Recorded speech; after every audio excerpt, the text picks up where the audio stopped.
ముందుగా సుదీర్ఘమైన సేవలు అందించి ఆర్టీసీ డిపార్ట్మెంట్కి ఇవాళ పదవీ విరమణ చేస్తున్న వెంకటేశ్వరరావు గారికి శుభాకాంక్షలు తెలుపుకుంటూ మనకి నన్ను కూడా తినడం చాలా సంతోషంగా ఉంది. మనందరికీ తెలుసు, ట్రాన్స్పోర్ట్ డిపార్ట్మెంట్ వారి ఆధ్వర్యంలో రోడ్ సేఫ్టీ వారోత్సవాలు ఈసారి నెలంతా కూడా కండక్ట్ చేయడం జరిగింది. ఇవాళ ఆఖరి దినం. ప్రజలకందరికీ కూడా అవగాహన కార్యక్రమాలు చేపట్టడం జరిగింది. అలాగే సమాజంలో ముఖ్యంగా మన రాష్ట్రంలో ఏపీఎస్ఆర్టీసీ చాలా కీలకమైన పాత్ర పోషిస్తుంది. ప్రజల్ని సేఫ్గా తీసుకుపోయే మినిమం యాక్సిడెంట్స్ ఉన్న రవాణా సంస్థ మనం ఆర్టీసీ ఏపీఎస్ఆర్టీసీ అని సగర్వంగా చెప్పుకోవచ్చు. ప్రజలకి మరి ఆర్టీసీ ఫస్ట్ అయితే సేఫ్గా వెళ్తాము అనే ఒక నమ్మకం ప్రజలకైతే ఉంది. అది మీరు అలాగే అది కొనసాగించాలనేసి ప్రజలకు ఆ నమ్మకాన్ని మీరు రాబోయే కాలంలో కూడా ఉంచుతారని నేను భావిస్తున్నాను. సో మీకు అందరికీ కూడా ప్రత్యేకమైన ట్రైనింగ్ కానీ డ్రైవింగ్ సంబంధించి ఇవన్నీ కూడా పద్ధతిగా ఇవ్వడం జరుగుతుంది. ప్లస్ రెస్పాన్సిబుల్ మిగతా డ్రైవర్స్, మిగతా ప్రైవేట్ వీటికంటే కూడా RTC drivers very much responsible ఉంటారనేది ప్రజలందరికీ అందరికీ కూడా తెలుసు. సో దాంట్లో ఎటువంటి అతిశయోక్తి లేదు. సో ఇకపోతే మనకు కొంచెం ఇందాక చాలామంది చెప్పారు, అసోసియేషన్ సభ్యులు కూడా, అదే డ్రైవర్ మీకు అందరికీ కూడా ఒక రెస్పాన్సిబిలిటీ ఉన్నది. మిగతా వాళ్ళ మాదిరి కాదు మీ డ్యూటీ. మీ చేతిలో చాలామంది ప్రాణాలు మీ చేతిలో ఉన్నాయి. ఒక డ్రైవర్ బండి నడుపుతున్నట్టే కేవలం అది డ్రైవింగ్ డ్యూటీ అని మాత్రమే మెకానికల్గా చూడాల్సిన అవసరం లేదు. ఆ డ్యూటీ వెనక ప్రజల యొక్క సేఫ్టీ, మరి వారి యొక్క ఫ్యామిలీస్ కూడా, మీ యొక్క ఫ్యామిలీతో పాటు వాళ్ళ యొక్క ఫ్యామిలీస్ కూడా మీ ఆ క్షణం మీరు చేసే డ్రైవింగ్ మీద ఆధారపడి ఉంది అనేసి మీరు అందరూ కూడా గమనించుకోవాలి. అది ఉన్నప్పుడే, ఆ స్పృహలో ఉన్నప్పుడే మనం జాగ్రత్తగా డ్రైవింగ్ చేస్తాము. అండ్ కొంచెం ఈ డ్రైవింగ్ సెన్స్ అనేది ఒకటి ఉంటుంది. డ్రైవింగ్ ఒకటే కాదు, డ్రైవింగ్ సెన్స్ అంటే కేవలం డ్రైవింగ్ చాకచక్యంగా డ్రైవింగ్ చేస్తుంటే సరిపోతుంది. డ్రైవింగ్ సెన్స్ కూడా అవలంబించుకోవాలి. ఎక్కడన్నా బండి ఆపినప్పుడు సైడ్కి తీసుకొని ఆపడము, ఎక్కడ పడితే అక్కడ రోడ్డు మీద మధ్యలో ఆపకుండా ట్రాఫిక్ ఇన్కన్వీనియన్స్ కలిగించకుండా కొద్దిగా సైడ్కు వే ఎక్కడైతే ఉందో అక్కడ ఆపడము, లెఫ్ట్ రైట్ టర్నింగ్స్ తీసుకున్నప్పుడు ఆ టర్నింగ్ లైట్ వేయడము, ఇవన్నీ కూడా ఇంపార్టెంట్. వీటన్నిటిని డ్రైవింగ్ సెన్స్ అంటారు. అలాగే స్పీడ్ బ్రేకర్లో గుంతలు ఉన్నప్పుడు కొంచెం చూసుకోవాలి, స్లో చేసుకోవడము, స్పీడ్ లిమిట్ పాటించడము, ఇవన్నీ కూడా వెరీ మచ్ ఇంపార్టెంట్. బయట చూసే ప్రజలకు ఇంకా బాగా కనిపిస్తుంది.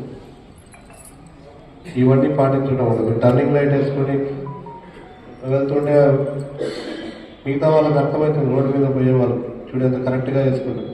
మిమ్మల్ని చూసి వాళ్ళు కూడా నేర్చుకుంటారు. చాలామందికి మన బైక్లలో, కార్లలో పోయేవాళ్ళు చూస్తుంటారు. లెఫ్ట్ తీసుకుంటే టర్నింగ్ లైట్ వేయడు, రైట్ తీసుకుంటే లెఫ్ట్ వేస్తాడు, లేకపోతే లెఫ్ట్ తీసుకున్నప్పుడు రైట్ లైట్ వేస్తాడు బైక్. సో ఇవన్నీ కూడా మనము ఎగ్జాంపుల్గా మారాలి గవర్నమెంట్.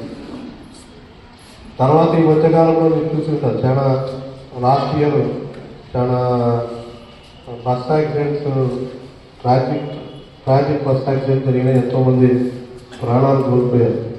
కర్నూలు దగ్గర కావచ్చు, బెంగళూరు దగ్గర కావచ్చు, అవన్నీ కూడా మేబీ ప్రైవేట్ బస్సులే కావాల్సి ఉండొచ్చు. కానీ చాలా వరకు నా సజెషన్ ఏంటంటే, ఇప్పుడు ఫ్లైట్లలో పబ్లిక్ ప్యాసింజర్స్ ఎక్కగానే ఫ్లైట్లలో సీట్ బెల్ట్ పెట్టుకోవాలి, ఎమర్జెన్సీ గేట్లు ఎక్కడ ఉన్నాయి, ఇవన్నీ చెప్తారు. మీకు అందరికి కూడా తెలుసు, ఎయిర్ హోస్టెస్ చెప్తారు.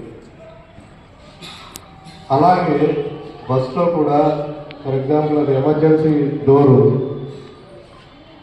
బస్ స్టార్ట్ చేసే ముందు అదే ఇక్కడ ఎమర్జెన్సీ డోర్ ఉన్నది, ఏదైనా ఎమర్జెన్సీ టైంలో మాత్రమే మీరు అది యూజ్ చేసుకోవాలి అనేది మీరు బస్సులో ఎక్కిన ప్రయాణికులకు అవగాహన కల్పించాలి. ఈ మధ్య అన్ని కూడా ఆటోమేటిక్ డోర్, కొన్ని బస్సులు ఆటోమేటిక్ డోర్లు వచ్చాయి. ఆ డోర్లు లాక్ కావడం వల్ల లోపల ఇరుక్కుని ఫైర్ యాక్సిడెంట్ అయినప్పుడు చాలామంది చనిపోయారు. మీకు అందరూ తెలుసు. అంతమంది ఎందుకు చనిపోయారంటే ఎటు పోవాలి, లోపల నుంచి ఎలా తప్పించుకోవాలో తెలియదు. ఆ హైడ్రాలిక్ డోర్స్ లాక్ అయింది. ఎమర్జెన్సీ డోర్లు ఉన్నాయి, ఎక్కడ ఉన్నాయో తెలియక అద్దాలు బాగుంటే చిన్న అద్దాల నుంచి పోలేదు. సో ఒక బస్సు యాక్సిడెంట్ గురైనప్పుడు, టర్నింగ్ అయినప్పుడు ఇవన్నీ అవుతాయని కాదు, బట్ ప్రతి ప్యాసింజర్కు మీకు ఈ డోర్లు ఎలా ఉన్నాయి, ఎలా తీసుకోవాలి, ఏ విధంగా బయటికి రావాలి, ఈ జాగ్రత్త కొద్దిగా చెప్తే సో మనం మోర్ ప్రొఫెషనల్గా ఉంటాం. వాళ్ళకు కూడా సేఫ్టీ, ఇన్ కేస్ ఏమన్నా అయితే ఏ విధంగా బయటపడాలి అనేది కూడా తెలుస్తుంది. సో ఇలాంటి కొన్ని అలవాట్లు చేసుకుంటే మంచిది. యాక్సిడెంట్ అయితే పెరుగుతున్నాయి. ముఖ్యంగా ఈ జిల్లాలో 2024లో 65 మరణాలు, 2024లో 65 మరణాలు అయితే 2025కి వచ్చేసరికి 108 మరణాలు జరిగింది యాక్సిడెంట్స్. 108 మంది ఫ్యామిలీస్ వారి యొక్క బ్రెడ్ వినర్స్ని కోల్పోవడం జరిగింది. అండ్ 108 కుటుంబాలు మరి వీధిలో పడ్డారు అని చెప్పకపోయినా మీకు తెలుసు, ఒక ఫ్యామిలీ మెంబర్ని కోల్పోతే అంటే దాదాపు ఏకంగా ఒక సంవత్సరంలో 40 మరణాలు ఎక్స్ట్రా యాక్సిడెంట్ల ద్వారా 40 మంది ఎక్స్ట్రా చనిపోయారు. ఈ నెల కూడా అలాగే జరిగింది. ఈ నెల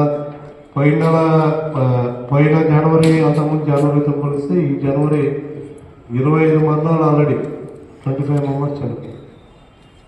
చాలామంది కేవలం బైక్ యాక్సిడెంట్, హెల్మెట్ పెట్టుకోకపోవడం, అవి బతకాల్సిన ప్రాణాలు అన్నీ కూడా హెల్మెట్ పెట్టుకుంటే కంపల్సరీగా సేవ్ అయ్యింది. కానీ కేవలం ఆ హెల్మెట్ అంటే అలవాటు ఎవరికి కూడా లేకపోవడం. ఈ జిల్లాలో మేము పెడుతున్నాం, హెల్మెట్ డ్రైవ్ చేస్తున్నాం, ఫైన్ వేస్తున్నాం, డ్రంక్ అండ్ డ్రైవ్ ఫైన్ వేస్తున్నాం, అవగాహన కల్పిస్తున్నాం. అది సరిపోవట్లేదు, యాటిట్యూడ్ మార్చట్లేదు. సో ప్రతి ఒక్క ఆర్గనైజేషన్ కూడా మీరు కంపల్సరీ మీరు బైక్లో డ్యూటీకి వచ్చేటప్పుడు హెల్మెట్ పెట్టుకోండి. మీ నుంచే మార్పు మా వాళ్ళకు కూడా చెప్తున్నాను.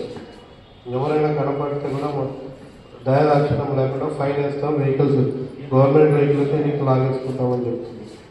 ఎందుకంటే మార్పు అనేది ముందు మా దగ్గర కూడా కానిస్టేబుల్స్ హెల్మెట్ పెట్టుకోకుండా యాక్సిడెంట్ అయి చనిపోవడం జరిగింది. సో ఇది మనం ఎన్ఫోర్స్మెంట్, మనము వేరే వాళ్ళకి చెప్పుకున్నప్పుడు మన దగ్గర మనం స్ట్రిక్ట్గా అమలు చేయకపోతే ఇది మార్పు అనేది మనం జిల్లా అంతా తేవడం అనేది చాలా ఛాలెంజింగ్. మరి ఈ జిల్లాలో అసలు అలవాటు లేదు హెల్మెట్లు పెట్టుకోవడం అనేది. ఎవరి కోసమో ఏదో బలవంతంగా అంటున్నారు, కానీ హెల్మెట్ పెట్టుకోవడం అంటే ఎవరి కోసమో పెట్టుకున్నట్టు ఫీల్ అవుతుంది. ఈ 108 మంది హెల్మెట్ పెట్టుకుని ఉంటే ఖచ్చితంగా వాళ్ళ ప్రాణాలు అయితే బతుకుండేవారు. యాక్సిడెంట్ ఇంజురీస్ ఉండేటివి కానీ కేవలం హెడ్ ఇంజురీ వేసింటే అది చనిపోవడం వరకు జరిగింది. అంటే 1-2 సీరియస్గా యాక్సిడెంట్ పక్కన పెట్టి చాలా వరకు. సో మీరు కూడా మీకు తెలిసిన 10 మందికి చెప్పండి, దయచేసి హెల్మెట్ పెట్టుకోవడం వెరీ మచ్ ఇంపార్టెంట్. బైకులు మేము కార్లు సీట్ బెల్ట్ పెట్టుకోవడం అవి కూడా చెప్తున్నాం, బట్ బైక్స్ ముందు మీరు ప్రతి ఒక్కరికి చెప్పాలి. సో ఆర్టీసీ కూడా మేనేజర్ గారికి ఇచ్చారు, 8 డెత్స్ జరిగాయి ఆర్టీసీ బస్సెస్ వల్ల. యాక్సిడెంట్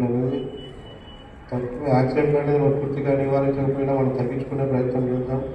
ఇందాక అసోసియేషన్ సభ్యులు కొంతమంది చెప్పారు, డెఫినెట్గా పెద్ద బండి చిన్న బండి అనే ఇది లేకుండా నెగ్లిజెన్స్ ఏమవుతుంటే వాళ్ళ మీద కేసు పెట్టేస్తూ డెఫినెట్గా మా వాళ్ళు కూడా చెప్తాను. ప్రతి యాక్సిడెంట్ కూడా అది ఏ విధంగా జరిగిందని నేను కూడా యాక్సిడెంట్ కేసు పరిస్థితి కూడా నేను విశ్లేషిస్తుంటాను. దాంట్లో నెగ్లిజెన్స్ ఎవరుతుంటే వాళ్ళ మీద కేసు ఫిక్స్ చేయమని చెప్పడం జరుగుతుంది. అది కూడా మేము ఇంప్రూవ్ చేస్తాం.